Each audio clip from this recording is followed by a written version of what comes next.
जय श्री राम। 59वें दोहे में आपने देखा कि किस प्रकार माँ पार्वती दुखी होकर श्री राम से विनती करती हैं कि इस दुस्सह विपत्ति से, इस कठिन विपत्ति से निकालने के लिए मेरे शरीर को मुझसे अलग कर दें, शीघ्रातिशीघ्र, जितनी जल्दी संभव हो हमें अपनी इस देह से मुक्ति मिले, क्योंकि शिव के बिना तो मैं रह ही नहीं सकती। अब आगे 60वें दोहे में चलते हैं और देखते हैं क्या होता है। एहि विधि दुखित प्रजेश कुमारी, अकथनीय दारुण दुख भारी। बीते संबत सहस 87, तजि समाधि शंभु अविनाशी। महादेव अखंड समाधि में चले गए थे और महादेवी दुख से भरकर कैलाश पर इधर उधर चलती फिरती भटक रही थी। अपने मन में सोचते हुए इस समस्या का समाधान क्या करें, और ऐसे करते करते यही विधि दुखित प्रजेश कुमारी अर्थात माँ पार्वती यही विधि दुखित इसी प्रकार दुख से अपना समय बिताती रही। अकथनीय दारुण दुख भारी, ऐसा दुख जिसका कथनीय न हो, अकथनीय, जिसको बताया नहीं जा सके, जिसको बोला नहीं जा सके, ऐसा दुख जो सिर्फ महसूस ही किया जा सकता हो, ऐसे भारी दुख को झेलते हुए महादेवी अपना समय व्यतीत करती रही। और इस प्रकार बीते संवत सहस 87, बीते संवत सहस 87, ऐसा होते होते 87,000 वर्ष बीत गए। बीते संवत सहस 87, इस प्रकार 87,000 वर्ष बीत गए। तजि समाधि शंभु अविनाशी, और तब जाकर शिवजी ने अपनी समाधि तोड़ी और उनकी आंखें खुली।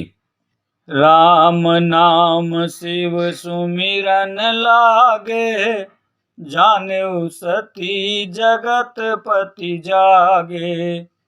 जाई शंभु पद बंदनु किन्ना, सन्मुख शंकर आसन दिन्ना। और जब अखंड समाधि से शंभु जागे तो क्या किया? राम नाम शिव सुमिरन लागे, तो शिव जी राम नाम का सुमिरन करने लगे। जाने सती जगतपति जागे। महादेव के जागने के बाद माँ पार्वती को पता चल गया कि जगतपति अर्थात महादेव अब समाधि से बाहर आ गए हैं।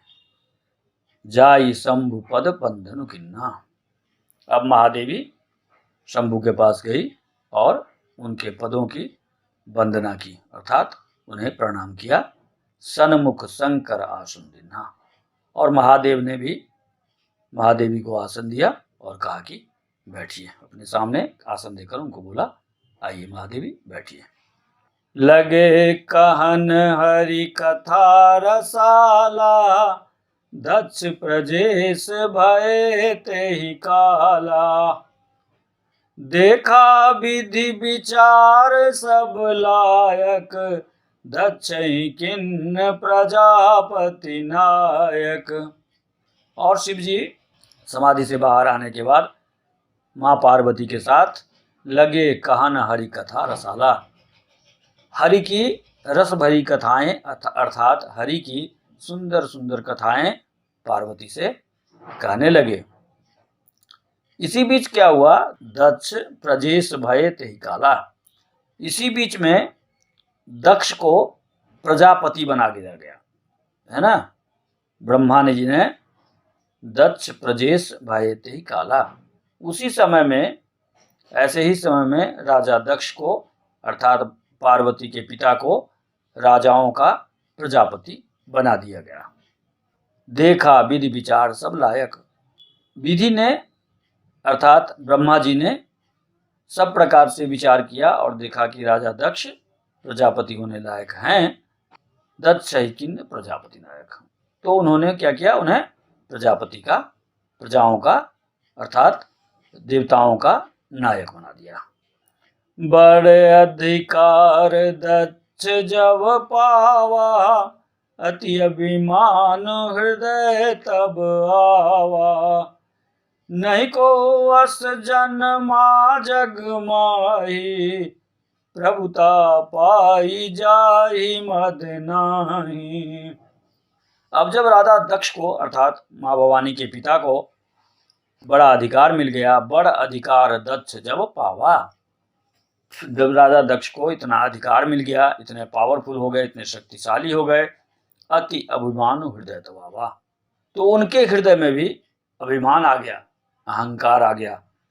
क्या अहंकार आ गया? नहीं को अस जन्मा जगमाही, संसार में ऐसा कोई भी जन्म नहीं लिया जो प्रभुता पाई जाई मद नाही, जो प्रभुता पाकर, ताकत पाकर, क्षमता पाकर, शक्ति पाकर मद से अहंकारी नहीं हो जाता, मद में नहीं डूब जाता।